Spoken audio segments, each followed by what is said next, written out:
ध्यान का उद्देश्य क्या होता है? ध्यान शब्द अपने आप में एक उद्देश्य है। ध्यान यदि ने किसी भी चीज या कार्य पर एकाग्र होना। जितने तुम एकाग्र होगे उतने तुम उसमें डूबते जाओगे और वह खिल के बाहर आएगा। ध्यान आध्यात्मिकता की वह कड़ी है जो तुमको तुम्हारे सही अस्तित्व से जोड़ती है और आखिर में ईश्वर तक जोड़ देती है। यह तक कि पतंजलि के द्वारा विरचित अष्टांग योग में भी ध्यान की अहम भूमिका है। तुमने देखा होगा, ऋषि मुनियों संतों सभी लोग ध्यान में बैठकर ही ईश्वर को जाना है और आज हमारे पेज जो वैदिक संस्कृति का ज्ञान है वह भी वहीं से आया है। ध्यान में इतनी ताकत है कि यह आपके शरीर के हर रोग दूर कर सकती है, चाहे वह मानसिक हो या शारीरिक। यदि आप रोजाना ध्यान करते हैं तो आप ईश्वरीय शक्ति से जुड़ने लगते हैं।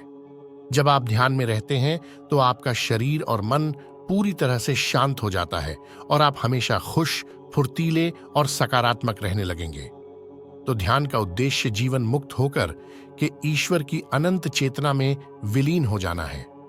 इसके अलावा भी ध्यान के बहुत से फायदे हैं, आइए जानते हैं। ध्यान के स्वास्थ्य संबंधित लाभ: तनाव से मुक्ति, रोग प्रतिरोधी शक्ति में वृद्धि, रक्तचाप में कमी, स्मरण शक्ति में वृद्धि। ध्यान के व्यवहारिक लाभ: आपका व्यक्तित्व प्रभावी बनता है, शब्दों पर अंकुश और बोली हुई बातें सच होने लगती हैं, आपकी दूरदृष्टि और निर्णय शक्ति बढ़ती है, गंभीर से गंभीर समस्या में भी आप स्थिर रह पाते हैं, चिंता किए बिना कार्य कर सकते हैं और कार्य क्षमता भी बढ़ती है।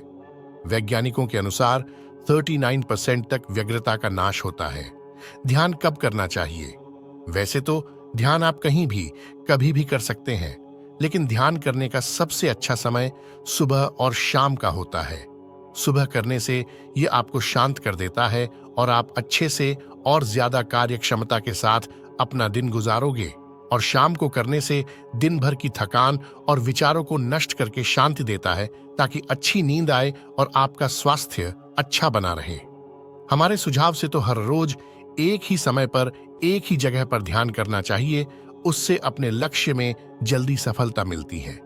आपको यदि यह जानकारी अच्छी लगी तो शेयर करें और लाइक करें। धन्यवाद।